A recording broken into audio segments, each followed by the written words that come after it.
तो आज की क्लास में हम फिर से, क्योंकि आप बता रहे हैं कि वही कल तो कंबाइंड टेस्ट है सारा सिलेबस का, तो कुछ चीजें हम डिस्कस करेंगे। जैसे पिछली क्लास में मैंने केवल और केवल हीट एंड थर्मो का एक पार्ट डिस्कस किया था, ice water mixture, ice tea mixture, शायद वो याद होगी वो चीजें, है ना? Yes sir. ठीक है। अब देखो, जो भी बच्चा कुछ डाउट भेजता है मैं कॉमन कर देता हूं उसे ऑलमोस्ट, और जो भी सॉल्यूशन होता है आप सबके ग्रुप पे आ ही जाता है सारा। तो फिलहाल जैसे हम अगर शुरुआत करें, मैं थोड़ी सी शुरुआत, काफी दिन हो गए, यहां से कर लेता हूं। Electromagnetism,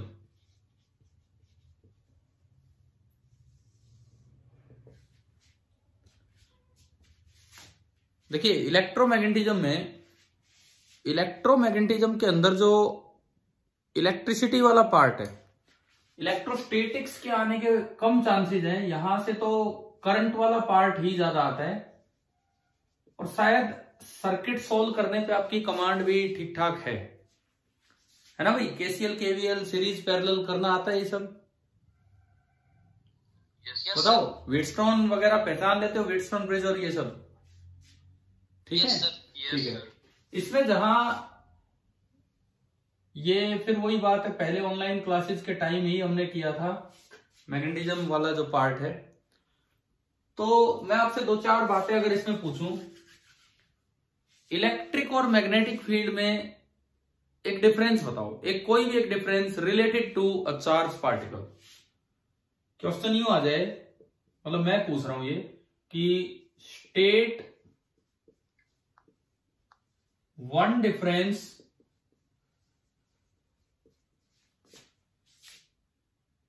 on the behavior of E and B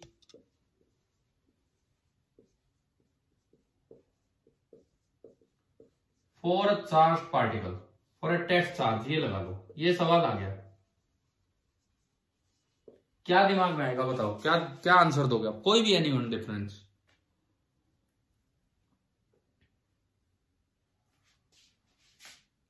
बोलिए, जो दिमाग में आ रहा, कोई भी एक डिफरेंस दीजिए आप, कोई भी एक डिफरेंस। Work done. हाँ ठीक है, पहला डिफरेंस। जस्ट एक तरह से ये मान के चलो भाई, रिवीजन क्लास है, हम तो अपने कॉन्सेप्ट से रिवाइज कर रहे हैं। तो आंसर अगर मैं इसका बनाऊं, पहला चलो आपने बताया वर्क डन। वर्क डन बताना क्या डिफरेंस होगा कि इलेक्ट्रिक का जो वर्क होता है, बताओ डिफरेंस बोलो, क्या डिफरेंस है ये? मैग्नेटिक फील्ड का वर्क डन हमेशा कितना होगा? 0। और इलेक्ट्रिक का?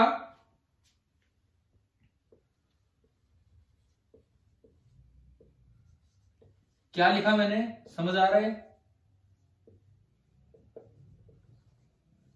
मे भी 0 और नॉन 0।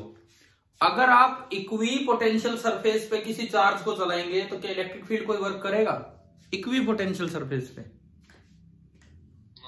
जहां चार्ज डिफरेंस ही नहीं, पोटेंशियल डिफरेंस ही नहीं है, तो वहां चार्ज पे वर्क डन नॉन 0 होगा। और अगर पोटेंशियल का डिफरेंस है तो डेफिनेटली कुछ ना कुछ वर्क होगा। तो एक डिफरेंस तो चलो ये आ गया कि वर्क डन बाई ई में भी 0, में भी नॉन 0। और बताओ, मतलब उधर 0 होगा और इधर में भी 0 नॉन 0। और बताइए आप क्या डिफरेंस होगा? कोई भी और दूसरा डिफरेंस?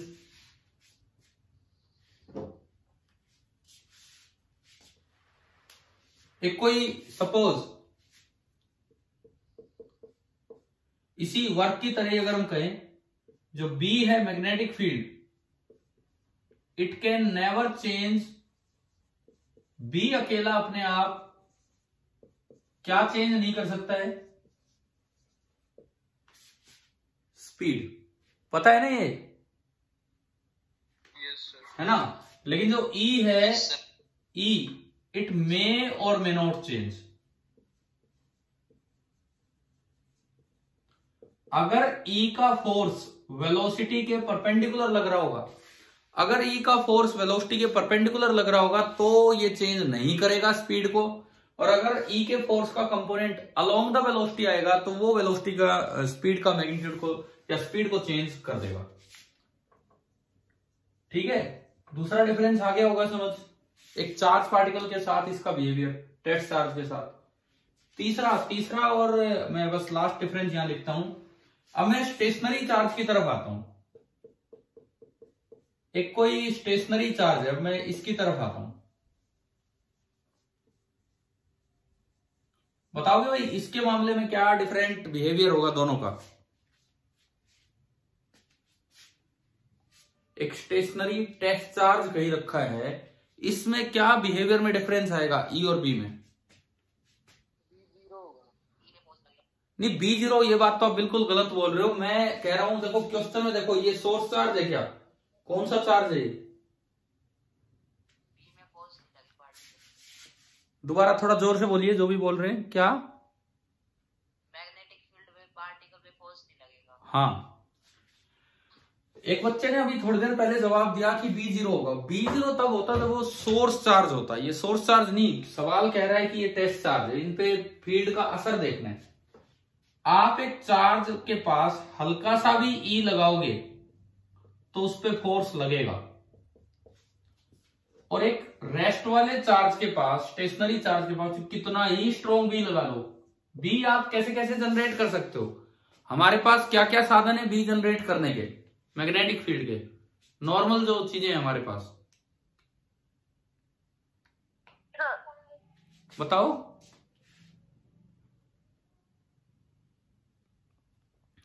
भाई हम मैग्नेटिक फील्ड किससे जनरेट करते हैं ये बताओ। करंट से। दो ही चीजें हमारे पास, या तो हम करंट से मतलब मूविंग चार्ज, या फिर एक मैग्नेट चुंबक जो जिसे हम बोलते हैं, दो ही चीजें हम लेते हैं। और आमतौर पे बच्चे जब देखते हैं तो करंट नहीं हो तो चुंबक से ही भी जनरेट करते हैं, इस तरह का काम होता है। तो आप जी कैसे भी करके कितना ही स्ट्रॉन्ग बी ले लो, कितना ही स्ट्रॉन्ग बी ले लो, अगर रेस्ट पे चार्ज है तो क्या वो चल पाएगा, क्या वो स्टार्ट हो पाएगा। नेवर, नो सर, वो कभी भी स्टार्ट नहीं हो पाएगा। तो मैंने ना 3 difference in behaviour of E and B बता दिया for a charge particle, 2 moving के लिए और एक स्टेशनरी के लिए। ठीक है, इसके बाद देखो आगे मैं थोड़ा सा टेस्ट चार्ज पे ही फोकस कर रहा हूं।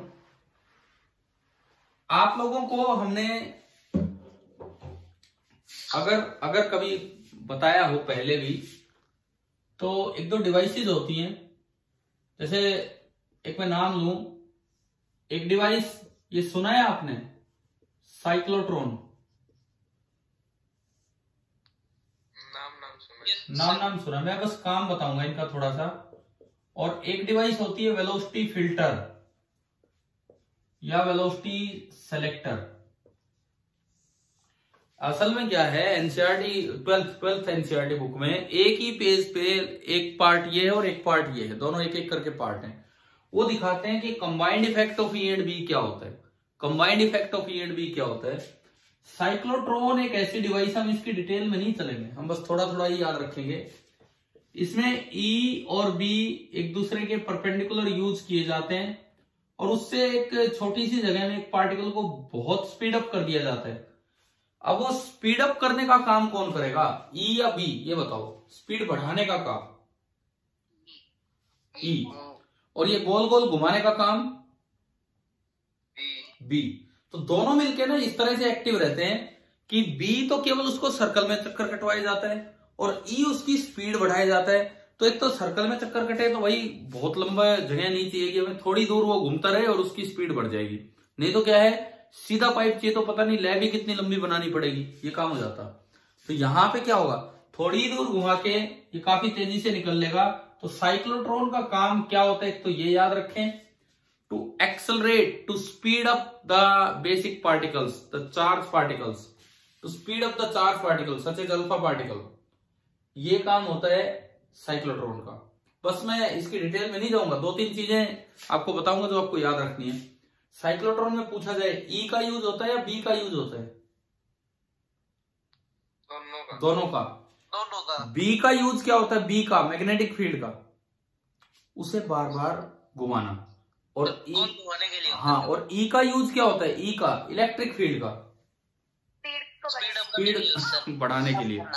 ठीक है, इसका पर्पज क्या होता है ये साइक्लोट्रॉन का? To accelerate the basic charge particle such as alpha particle to a very high speed, ताकि वो किसी टारगेट को जाके स्ट्राइक कर सके और वो न्यूक्लियर रिएक्शन वगैरह स्टडी करवाने के लिए। ठीक है ना, याद रख लोगे इतनी बात। अब दूसरी चीज पे आओ इधर, वेलोसिटी फिल्टर या वेलोसिटी सेलेक्टर। ये भी एक बड़ी अच्छी डिवाइस है, एक बार समझो, बल्कि साइक्लोट्रॉन से ज्यादा अच्छी ये है आपके लिए। क्या होता है देखिए, वेलोसिटी फिल्टर या वेलोसिटी सेलेक्टर की अगर मैं बात करूं, क्या होता है सुनो। सबसे पहली बात देखिए, ये एक कोई भी चार्ज पार्टिकल है।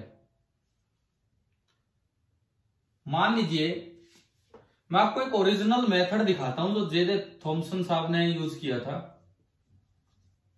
इलेक्ट्रॉन डिस्कवर किसने किया था? इलेक्ट्रॉन की खोज, इलेक्ट्रॉन एज ए पार्टिकल किसने बताया था? इन्होंने ही बताया था। नहीं पता क्या? ये पता है? हाँ, तो इलेक्ट्रॉन एज ए पार्टिकल इन्होंने बताया था। और इन्होंने देखो किस तरह का क्या वो तरीका था जिससे इलेक्ट्रॉन का स्पेसिफिक चार्ज निकाला था। स्पेसिफिक चार्ज मतलब चार्ज पर यूनिट मास, समझ गए हो? स्पेसिफिक चार्ज मतलब चार्ज पर यूनिट मास। अब इनका तरीका देखो, क्या इनका तरीका था कि किस तरह से इन्होंने स्पेसिफिक चार्ज डिटरमाइन किया था। Q/m ऑफ इलेक्ट्रॉन कैसे डिटरमाइन किया था, इसको आप समझे। जैसे सपोज ये एक खाली मैग्नेटिक फील्ड ले लिया, खाली बी है, इस इलाके में केवल और केवल बी है। अब यूं बताओ, जब मैं यहां से इलेक्ट्रॉन को आगे प्रोजेक्ट करूं v स्पीड से, तो उस पर फोर्स कितना लगेगा? ये डायग्राम देख के बताओ। QV भी लगेगा, QV भी। क्यों? No sir. कितना लगेगा? कितना लगेगा? 0। बिल्कुल सही। तो इस वक्त इस पे फोर्स लगा 0, यानी कि ये अपनी उसी वेलोसिटी से मेंटेन रहेगा और ये यहां पे एंटर कर गया, v स्पीड से ये पार्टिकल एंटर कर गया। ठीक है, यहां तक आया समझ में? अब यहां पे इन्होंने इस पार्ट में इन्होंने यूज किया क्रॉस्ड E एंड B। इस पार्ट में इन्होंने यूज किया crossed E and B। E और B दोनों एक दूसरे के परपेंडिकुलर, वो इन्होंने यूज किया। कैसे यूज किया वो समझिए। इन्होंने क्या किया, जैसे अंदर की तरफ तो अप्लाई करवा दिया मैग्नेटिक फील्ड, मैग्नेट लेके नॉर्थ साउथ पोल लेके अंदर की तरफ तो अप्लाई करवा दिया मैग्नेटिक फील्ड, और ऊपर एक पॉजिटिव प्लेट ले ली और नीचे नेगेटिव। तो यानी कि नीचे की तरफ इन्होंने अप्लाई करवा दिया क्या? Electric field. ये बताओ, क्रॉस्ड मतलब परपेंडिकुलर। क्या crossed E and B combination समझ आया आपको क्या है? Yes sir. ठीक है, अब देखो, अब क्या हो रहा है, ये कोई इलेक्ट्रॉन आया, एक इलेक्ट्रॉन आया यहां पे। पहले आप ढंग से बताएंगे इलेक्ट्रिक फील्ड किधर लगेगा, ना सॉरी, इलेक्ट्रिक फोर्स किधर लगेगा इलेक्ट्रॉन पे? इलेक्ट्रिक फोर्स किधर लग रहा है इस इलेक्ट्रॉन पे अभी?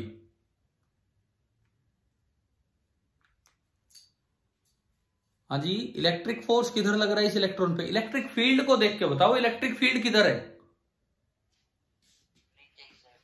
तो इलेक्ट्रॉन पे कैसा चार्ज होता है, पॉजिटिव या नेगेटिव? तो बताओ इलेक्ट्रिक फोर्स किधर लगेगा?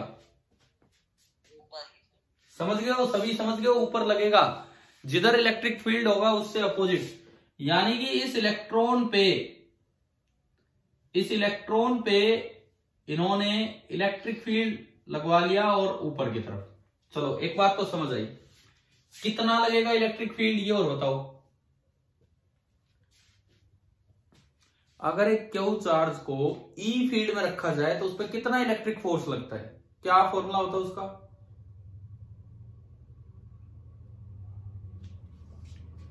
कोई बच्चा नहीं दे पा रहा है क्या जवाब? अगर एक क्यू चार्ज को ई इलेक्ट्रिक फील्ड में रखा जाए तो उस पर कितना फोर्स लगता है? बोलो भाई बोलो। क्यू इंटू ई। दरअसल इलेक्ट्रिक फोर्स का फॉर्मूला होता है, इलेक्ट्रिक फोर्स का मैग्नीट्यूड होता है मैग्नीट्यूड ऑफ चार्ज इंटू ई। अब अगर वो पॉजिटिव चार्ज है तो फील्ड की तरफ फोर्स लगेगा, नेगेटिव है तो अपोजिट। तो ये जो एफ ई आया ये आपका होगा ई इंटू ई, या यूं कहें क्यू इंटू ई कह लो, चाहिए ई इंटू ई। वो चार्ज ई से डिनोट करते हैं, माइनस ई चार्ज होता है इस पे। बताओ पहला स्टेप आया समझ? ठीक है। अब बताओ क्या अब भी मैग्नेटिक फोर्स जीरो है क्या इस इलेक्ट्रॉन पे?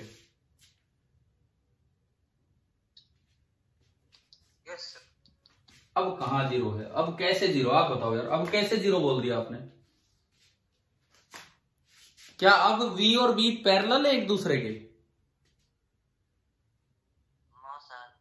यार V आगे है B अंदर है, तो क्या V और B पैरेलल हुए? तो अब बताओ अब फोर्स जीरो है कि नॉन जीरो? मैग्नेटिक फोर्स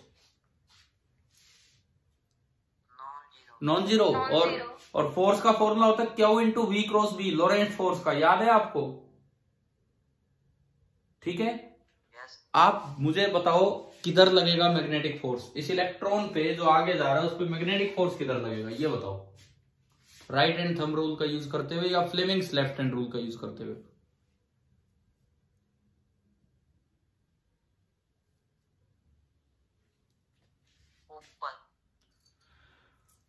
भाई ऊपर कौन सा रूल यूज किया आपने? कौन सा रूल यूज किया बताओ? अपवर्ड आ रहा है मेरे पास आंसर आपका। कौन सा रूल यूज किया ये बताओ, राइट हैंड थंब रूल या फ्लेमिंग लेफ्ट हैंड रूल? देखो मैं दिखाता हूं आपको, इधर सुनिए। V क्रॉस बी बताओ पहले, V क्रॉस बी। V आगे है और B अंदर है, V आगे B अंदर, तो V क्रॉस B किधर गया? V क्रॉस B ऊपर। और फोर्स का फॉर्मूला होता है Q into we cross B. तो बताओ मैग्नेटिक फोर्स किधर लगेगा? नीचे, क्योंकि चार्ज नेगेटिव है। तो एक फोर्स नीचे लगा F मैग्नेटिक, एक फोर्स ऊपर लगा F इलेक्ट्रिक। अब आप बताएं F मैग्नेटिक कितना होगा इस पे? क्यू का magnitude into V into B into sine of इनके बीच का एंगल, यानी कि जो F मैग्नेटिक है वो कितना हो गया? EVB। क्या समझ आया? ठीक है। अब जे थॉमसन ने क्या किया, पहले तो खाली बी में इलेक्ट्रॉन चलाया, वो सीधा जा सकता है, वो सीधा जा सकता है बिना फोर्स के। कब जाएगा लेकिन? जब वी और बी कैसे हो? एक दूसरे के पैरेलल। इसमें बताओ क्या ये इलेक्ट्रॉन सीधा जा सकता है या मुड़ेगा ही मुड़ेगा? मुड़ेगा सर। क्यों भाई क्यों मुड़ेगा? पक्का क्यों मुड़ेगा बताओ? एक फोर्स ऊपर लग रहा है, एक फोर्स नीचे लग रहा है, मैं पूछ रहा हूं क्या ये सीधा जा सकता है? बताओ क्या ये सीधा जा सकता है? अरे जवाब दो, क्या ये सीधा निकल सकता है इन दो फोर्सेस के इफेक्ट से भी? करता है। अरे तो मैं तो वही पूछ रहा हूँ, जा सकता है मतलब कोई भी केस बनता है क्या ऐसा जिसमें चला जाए सीधा? Yes sir. तो जे थॉमसन ने वही अरेंजमेंट किया और इसको सीधा निकाला। ई और बी को इस तरह एडजस्ट कर लिया कि इस इलाके में उसने एफ इलेक्ट्रिक और एफ मैग्नेटिक को बराबर करवा दिया, यानी कि ई इंटू ई को उन्होंने बराबर कर दिया किससे? EVB से। ई से ई कट गया, तो इस इक्वेशन से उन्हें स्पीड ऑफ इलेक्ट्रॉन पता लगी कि भाई ये जो इलेक्ट्रॉन बी मार रही है उसकी स्पीड कितनी है? E/B। बताओ यहां तक समझ आया? ठीक है। Yes sir. अब इसके बाद क्या किया वो सुने। अगला इलाका लिया, वहां पे केवल मैग्नेटिक फील्ड रखा, केवल मैग्नेटिक फील्ड। अगले इलाके में इन्होंने खाली मैग्नेटिक फील्ड रखा और इस पे मैग्नेटिक फोर्स किधर लग रहा था, मतलब इलेक्ट्रिक फील्ड खत्म कर दिया, खाली बी रखा, E0 कर दिया। अब बताओ इस पे फोर्स किधर लगाए? केवल एक ही फोर्स लगेगा, किधर लगेगा? नीचे।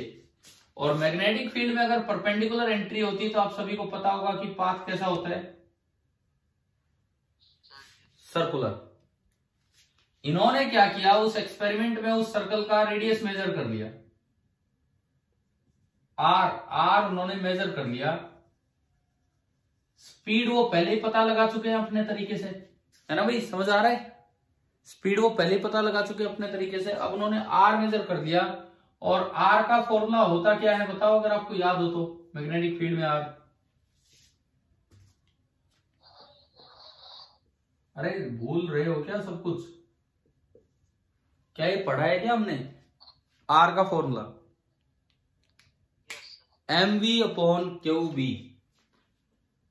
v है मेरे पास, अभी देखा था जे थॉमसन ने किस तरीके से v निकाला, ये वाला तरीका। बीम को सीधी रखा, ई और बी दोनों लगा के बीम को सीधा रखवा दिया। देखो कितना तगड़ा अरेंजमेंट किया था, ई और बी दोनों को। और इस बीच वाले अरेंजमेंट को बोलते हैं वेलोसिटी सेलेक्टर। हमने अभी हेडिंग क्या डाली थी, अभी वेलोसिटी सेलेक्टर। इस अरेंजमेंट को बोलते हैं वेलोसिटी सेलेक्टर की। पर्टिकुलर वेलोसिटी कितनी ई बाई बी आपने सेलेक्ट करवा दी, वेलोसिटी फिल्टर भी बोल देते हैं इसको। तो मैंने यहां पे v की वैल्यू पुट की m/qb, और v की वैल्यू है e/p। अब आप इसको, इस पे ध्यान दो, हमें निकालना क्या था, जे थॉमसन ने निकाला क्या था, q/m, ठीक है, q/m निकाला था। तो क्या यहां से q/m आपको नजर आ रहा है, इलेक्ट्रॉन का q/m या e/m जो भी है, नजर आ रहा है? कितना होगा, E/v² r। क्या भाई बताओ, समझ आया कि नहीं आया? जवाब दीजिए, क्या ये मेथड समझ आया जे थॉमसन का, जो ओरिजिनल मेथड था वो? Yes sir. देखो पूरे चांसेस होते हैं कोई हिस्टोरिकल एक्सपेरिमेंट पे क्वेश्चन आए एनटीएससी में, पूरे चांस होते हैं। यहाँ देखो कई चीजें समझ में आ रही है। पहला पार्ट आपको क्या सिखा रहा है, पहला पार्ट मैं एक बार इसको रिवाइज करवा रहा हूं। पहला पार्ट आपको क्या सिखा रहा है कि मैं, भाई ये कोई बच्चे की यार आवाज चल रही है, वो प्लीज अपना या तो माइक ऑफ कर ले और बातचीत ना रखे। इनको बोल दो यार चुप हो जाए। अब सुनो इधर देखिए, बाकी इधर जो मेरे साथ बात कर रहे हो वो कीजिए, कोई दिक्कत नहीं। पहले पार्ट आपको क्या सिखा रहा है इसमें, कि ऐसा हो सकता है कि मैग्नेटिक फील्ड हो जब भी पार्टिकल पे फोर्स, मूविंग पार्टिकल पे फोर्स ना लगे। हो रहा है कि नहीं? ऐसा कब होगा, जब V और B दोनों एक दूसरे के पैरेलल हो। बताओ फर्स्ट पार्ट से क्या समझ आया, समझ आ गया? Yes sir. दूसरा पार्ट क्या सिखा रहा है, वेलोसिटी सेलेक्टर। वेलोसिटी सेलेक्टर क्या बताता है कि आप E और B दोनों परपेंडिकुलर डायरेक्शन में यूज करके एक पर्टिकुलर वेलोसिटी की बीम बाहर निकाल सकते हो जो सीधी निकलेगी। और वो वेलोसिटी का फॉर्मूला भी हमें याद रखना चाहिए, कितनी वेलोसिटी होगी उन पार्टिकल्स की, कितनी वेलोसिटी होगी उन पार्टिकल्स की, E/b। और तीसरा फिर सबसे मेन काम, कि जे थॉमसन ने फिर किस तरह q/m निकाला था या E/m निकाला था। उसने E को ऑफ कर दिया, खाली B रखा। ये पहले वेलोसिटी पता की, फिर इसको सर्कल में घुमा दिया, सर्कल का रेडियस वहां पे एक्सपेरिमेंट में मेजर कर लिया, कितने सर्कल में वो घूमता हुआ दिखा है। और रेडियस का फॉर्मूला मैग्नेटिक फील्ड में होता है mv/qb। और इन्होंने यहां से वैल्यू पुट कर ली। E और B उन्होंने अप्लाई किए थे तो उन्हें वैल्यू पता थी, R उन्होंने मेजर किया। और इस तरीके से ओरिजिनली जे थॉमसन ने q/m स्पेसिफिक चार्ज निकाला था इलेक्ट्रॉन का। आप बताओ क्या ये मेथड सभी बच्चों को समझ आ गया है कि नहीं? Yes sir. ठीक है, तो मैं अभी जैसे हम पार्ट्स में लेक्चर लेके चल रहे हैं। कल का क्लास आपकी थर्मो के ऊपर थी, आज की क्लास थोड़ा इलेक्ट्रोमैग्नेटिज्म पे फोकस कर रहे हैं। इनमें भी इलेक्ट्रिसिटी की बजाय हम मैग्नेटिज्म पे ज्यादा फोकस कर रहे हैं। और मैग्नेटिज्म में एक तरीका होता है कि सोर्स वायर लें, आज मैंने सोर्स वायर नहीं लिया। एक तरीका होता है सोर्स चार्ज लें, आज सोर्स चार्ज नहीं, आज मेनली हम किस पे फोकस कर रहे हैं इस क्लास में, टेस्ट, हाँ टेस्ट चार्ज पे। कभी डिफरेंस इन बिहेवियर देखा E और B का, कभी ये दो डिवाइसेस देखी, साइक्लोट्रॉन और वेलोसिटी सेलेक्टर। अच्छा एक और डिवाइस होती है मूविंग कोइल गैल्वेनोमीटर। कुछ मैं डिवाइसेस की तरफ जा रहा हूं। मूविंग कॉइल गैल्वेनोमीटर क्या काम होता है उसका? करंट डिटेक्ट करना, करंट डिटेक्ट करना।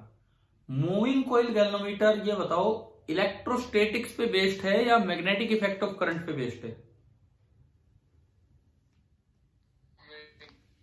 Magnetic effect of current. और इसका खाली आप प्रिंसिपल याद रखना, प्रिंसिपल कि अगर एक मैग्नेटिक फील्ड में, अगर किसी मैग्नेटिक फील्ड में एक करंट कैरिंग लूप है, करंट कैरिंग लूप, तो उस पर फोर्स, नेट फोर्स तो जीरो होता है लेकिन नेट टॉर्क नॉन जीरो होता है, और वो टॉर्क उसको घुमा देता है। जितना वो घूमेगा वो डायरेक्टली प्रोपोर्शनल होता है करंट कितना फ्लो कर रहा है उसके, और वही चीज हम रीड कर लेते हैं निडल से कि निडल कितना घूमी।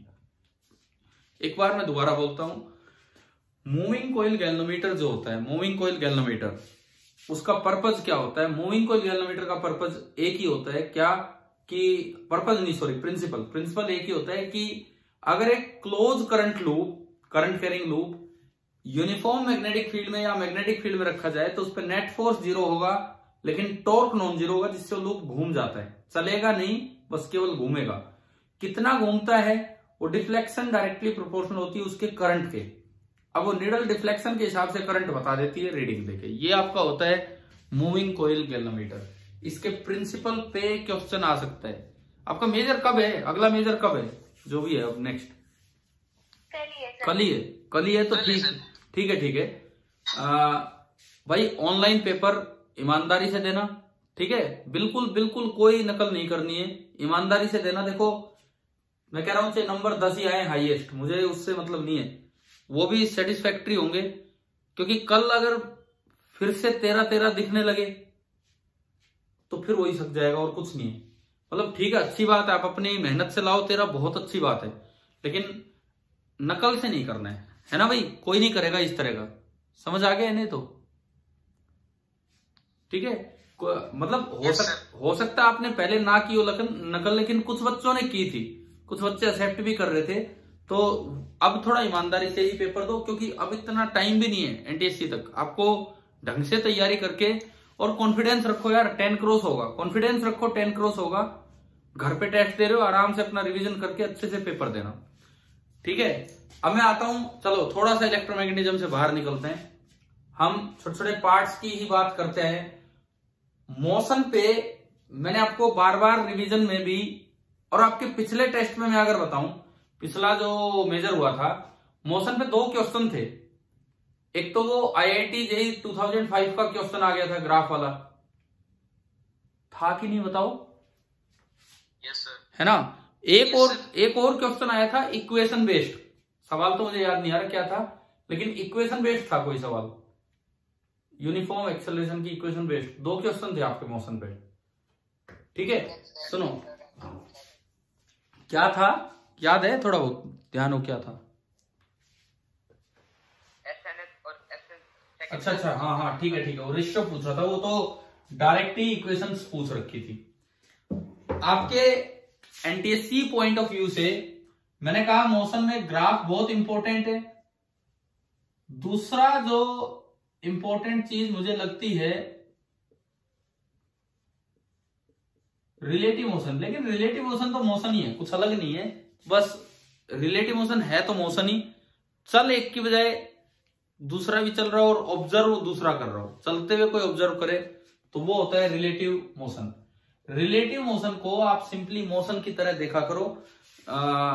ग्राफ पे मैंने पीछे भी जो स्कूल में एक्स्ट्रा क्लासेज हुई है शाम को, उनमें भी कई बार क्वेश्चंस करवाए हैं। जो भी बच्चे रहे हैं उन क्लासेज में, या आपके जो प्रीवियस ईयर पेपर के क्वेश्चन है उनमें भी ग्राफ हैं, तो कम से कम फोकस कीजिए ग्राफ वाले सवालों पे, ठीक है। इक्वेशन बेस्ड सवाल भी आ सकते हैं लेकिन वो कम आते हैं, ग्राफ वाले ज्यादा आते हैं इनमें, मोशन वाले चैप्टर में, ठीक है। तो इसका मतलब जानते हो रिलेटिव मोशन का मतलब क्या है? सिंपली इसका मीनिंग क्या है? जैसे मान लो ग्राफ में पूछ लिया जाए रिलेटिव मोशन, ग्राफ में रिलेटिव मोशन में आपसे पूछता हूं, आपको यहां पे वेलोसिटी टाइम ग्राफ मैंने दिए,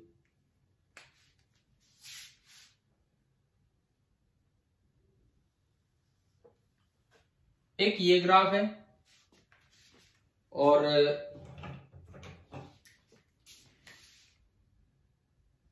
एक ये ग्राफ है, ये वो टाइम है और ये एंगल है थीटा। भाई ग्राफ दिख रहे हैं क्या? आप बताओ एक बार। ये थोड़ा रेड कलर हल्का चलता है, दिख रहा है वैसे? यस सर, दिख रहा है। ठीक है, यस सर। मैं इसको नाम दे रहा हूं ए और इसको नाम दे रहा हूं बी। सबसे पहले तो मोशन आइडेंटिफाई करके बताओ कौन सा एक्सेलरेटेड मोशन है? बी। बी। यूनिफॉर्मली एक्सेलरेटेड है बी का मोशन या नॉन यूनिफॉर्मली?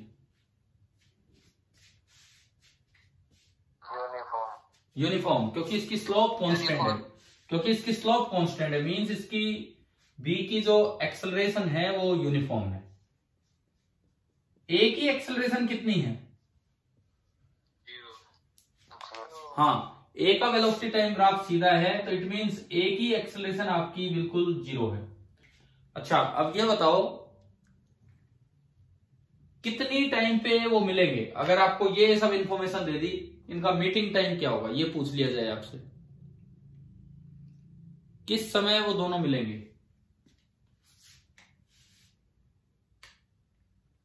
ये इसमें दिख रहा है एक टी नॉट टाइम। हाँ भाई बताओ, समझ आ रहा है क्या ये? यस सर, दिख रहा है। ये एक्स एक्सिस है, ये एक्स एक्सिस है जिसपे दोनों पार्टिकल चल रहे हैं। ये एक्स एक्सिस है जिसपे दोनों पार्टिकल चल रहे हैं। इनका मीटिंग टाइम पूछ लिया जाए, सपोज दोनों शुरू भी ओरिजिन से ही करते हैं। मैं कहता हूं टी नोट टाइम पे वो दोनों मिले हैं, तो एक बार मैं टी नोट तक दोनों का मोशन दिखाऊं ए और बी का। ए ने तो अपनी एक कांस्टेंट गति रखी है, मान लो ये वी नोट है, वी नोट बोल दिया मैंने इसको, वी नोट स्पीड। तो ए का तो मोशन हर वक्त यही रहा है, तो बताओ टी नोट टाइम में ए कितना आगे जा चुका है? टी नोट टाइम में ए कितना आगे जा चुका है? अरे ए का यूनिफॉर्म मोशन है कि नॉन यूनिफॉर्म? तो टी नोट टाइम में ए कितना आगे जा चुका है? टी नोट टाइम में ए का डिस्प्लेसमेंट कितना है? V naught T naught. फिर बहुत देर के बाद आंसर आ रहा है। वेलोसिटी इनटू टाइम, और उसी टी नोट टाइम में बी का डिस्प्लेसमेंट कितना है? बी का, बी में तो एक्सेलरेशन है, तो कांस्टेंट एक्सेलरेशन की इक्वेशन क्या होती है?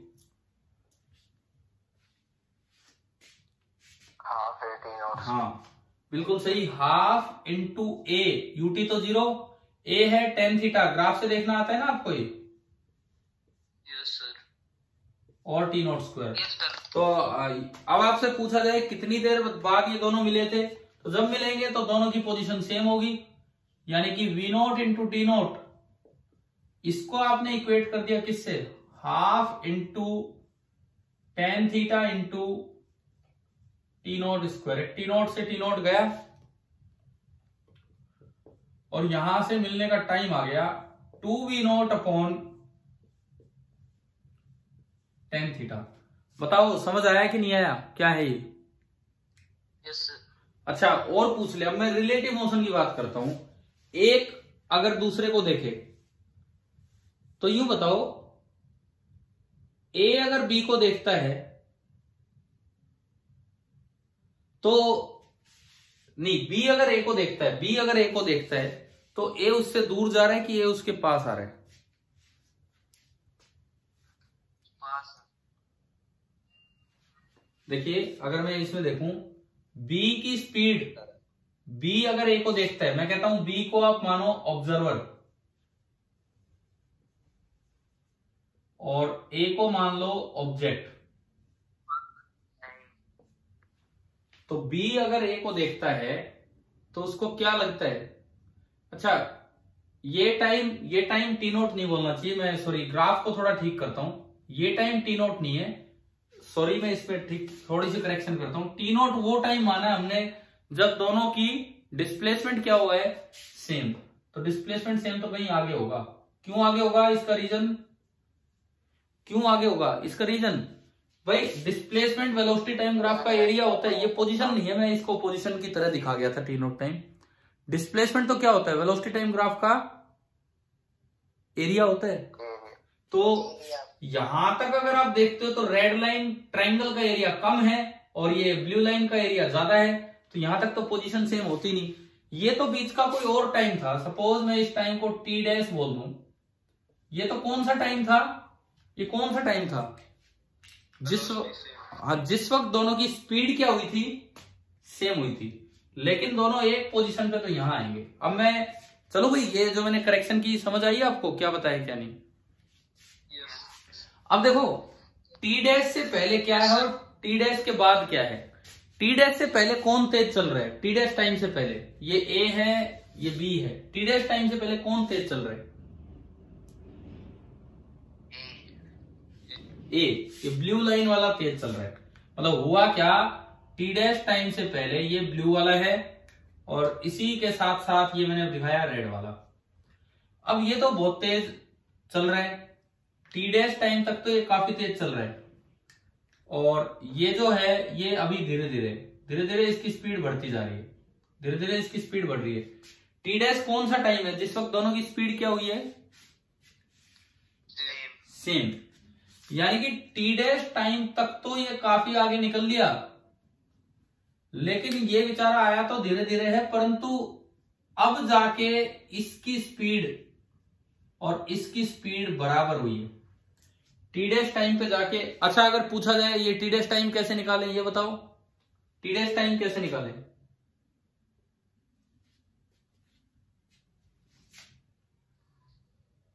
टी डैश टाइम कैसे निकालें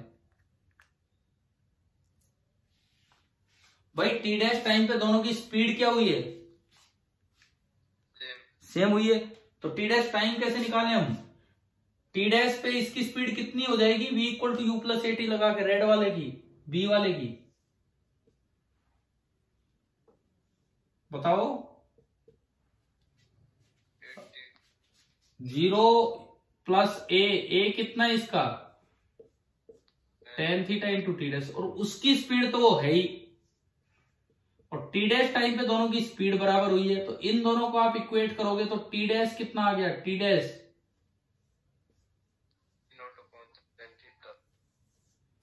आपका आया V naught upon tan theta. क्या समझ आएगा यहां तक। ये वो टाइम है जहां तक ये बहुत तेज चला, ये धीमा चला, लेकिन अब इनके बाद का सेपरेशन कम होना स्टार्ट हो जाएगा। इस वक्त तो वो बहुत दूर दिखेगा इसे, क्योंकि वो आगे गया, इस वक्त तो दूर दिखेगा, लेकिन इसके बाद क्या होगा, अब कौन तेज हो गया, ये देखो ग्राफ में कौन तेज हो गया इसके बाद जो है ये दूसरे वाला जो है वो तेज हो गया, दूसरे वाला तेज हो गया है, इट मींस उसकी स्पीड बढ़ने स्टार्ट हो जाएगी।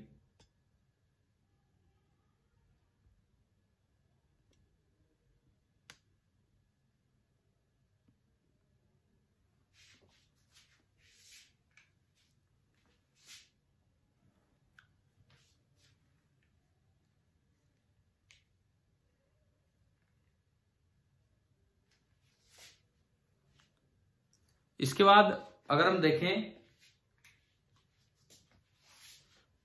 ये बीच में मीटिंग ऑफ हो गई थी, मैंने दोबारा स्टार्ट कर दिया आपके लिए।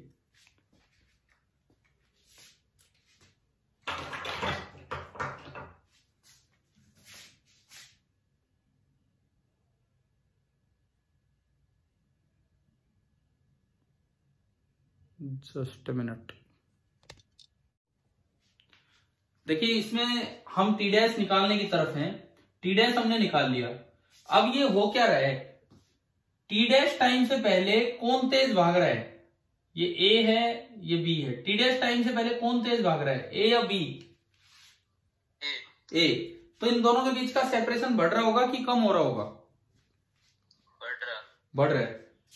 टी डैश टाइम पे सेपरेशन मैक्सिमम होगा कि मिनिमम होगा, टी डैश टाइम पे सेपरेशन मैक्सिमम होगा कि मिनिमम, मैक्सिमम। और लेकिन टी नोट टाइम पे जाके तो ये फिर पकड़ लेगा उसे, टी नोट टाइम पे जाके ये पकड़ लेगा उसे। आप एक बार ग्राफ को देख के ये बताओ, बी ने ए को टी डैश टाइम पे क्रॉस किया है या टी नोट टाइम पे क्रॉस किया है, नोट। हाँ, एक बड़ी गलती बच्चा यहाँ कर जाता है, वो ग्राफ लगता है क्रॉस कर गया और वो कह देता है कि टी डैश टी नॉट ना सॉरी टी डैश टाइम पे क्रॉस कर गया ना। अगर ये पोजीशन टाइम ग्राफ होता तो वो टी डैश पे क्रॉस कर गया होता, लेकिन ये वेलोसिटी टाइम ग्राफ है तो उसने किस समय क्रॉस किया, उसने टी नॉट टाइम पे। समझ गए? टी डैश टाइम तो वो है जिसके बाद बदलाव होगा। अभी तक तो ए बहुत तेज भाग रहा था, लग रहा था ए रेस को जीतेगा, लेकिन इसके बाद बदल गया, अब लगने लगेगा कौन रेस को जीतेगा, बी को। और सपोज रेस यहीं तक है तो क्या कोई जीता है? No sir. दोनों सेम टाइम पे गए, ठीक है ना। कोई टी डैश निकालने का तरीका मैंने आपको बता दिया, V naught by tan theta है और इस तरह से। अब ये होता है कंपैरिजन। रिलेटिव मोशन में कंपैरिजन इस तरह चलता है कि भाई आपको ग्राफ ढंग से देखना है। अच्छा, अगर इसकी बजाय ऐसे इस मोशन की बजाय अलग मोशन होता और आपको दिया जाता कि ये एक्सटी ग्राफ है, एक्सटी ग्राफ। थोड़ा मैं इधर करूं आपको दिखे क्लियर,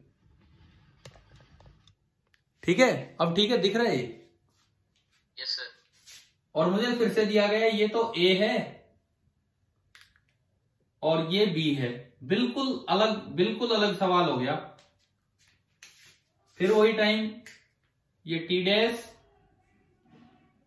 और थोड़ी देर के बाद है टी नॉट। बताओ टी डैश टाइम पे क्रॉस किया है कि टी नॉट टाइम पे? T dash. समझ आ रहा है ना किस समय क्रॉस करके जा रहा है? टी डैश टाइम पे, ठीक है। ए की वेलोसिटी कितनी है इस ग्राफ में?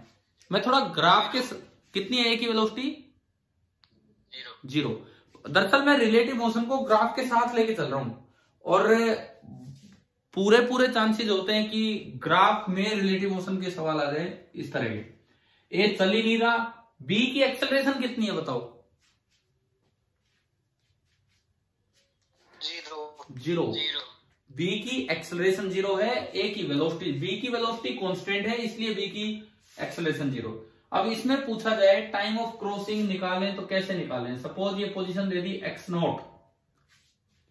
अब आप इसमें बताओ टाइम ऑफ क्रॉसिंग कैसे निकालें? टी नॉट का तो कोई मतलब ही नहीं है, टी डैश निकालना है। कैसे निकालें टाइम ऑफ क्रॉसिंग? ए तो चल ही नहीं रहा, चल ही अकेला कौन रहा है? बी की वेलोसिटी कितनी है? टेन थीटा और वो कांस्टेंट है, यानी कि जो बी का डिस्प्लेसमेंट होगा किसी भी टी डैश टाइम में वो कितना होगा? Ten theta into T dash. और ए की पोजीशन ही फिक्स है, तो जब भी ए की पोजीशन पे पहुंच जाएगा तो वो उसे क्रॉस कर जाएगा। समझ आ गया? Yes sir. यानी कि इस बार अगर आप टी डैश निकालेंगे तो टी डैश आपका कितना आ गया? x0 बाई टेन थीटा, ठीक है। अब देखो रिलेटिव मोशन में एक दिन वो एक सवाल मैंने कौन से उसमें दिया था कि आया था आपके, वो अपस्ट्रीम डाउनस्ट्रीम पे आए थे क्वेश्चन? अरे कोई बच्चा करके ही नहीं आ रहा था उस सवाल को, ध्यान है क्या? बोट और एक लकड़ी का टुकड़ा है, टिम्बर फ्लोट कर रहा था इस तरह का, है ना? Yes sir. तो उस टाइप के भी क्वेश्चन आ सकते हैं। मींस मोशन का हर एक सवाल आपसे होना चाहिए कि कैसा ही सवाल आ जाओ पेपर में, एनटीएससी में मोशन का सवाल हमसे हो, डेफिनेटली हो। क्लियर है ना? सबसे आसान चैप्टर है मोशन, क्लियर है? अभी मैंने आज आपको मेनली थोड़े मोशन, थोड़ा मैग्नेटिज्म, इनका रिवीजन करवाया है। मोशन तो हम हर बार ही ले लेते हैं, एक बार नहीं हर बार ही ले लेते हैं मोशन का रिवीजन तो। और प्रीवियस ईयर क्वेश्चन तो जरूर कर लेना, जैसे भी आप करो अपने ट्राई कर लेना, ठीक है। रही बात force, work and energy, gravitation, sound and optics and sources of energy, भाई हम धीरे धीरे करके इनका रिवीजन लेते रहेंगे। कल आपका टेस्ट है तो इसलिए मैं बहुत ज्यादा समय आपका नहीं लेना चाहता हूं, ठीक है। कल शाम को हम पेपर डिस्कस करेंगे, पेपर होने के बाद जब आपके ग्रुप पे पेपर आ जाएगा उसके बाद, और शाम को फिर दोबारा मिलते हैं कल 7:20 पे, ठीक है। Best wishes to you all, thank you.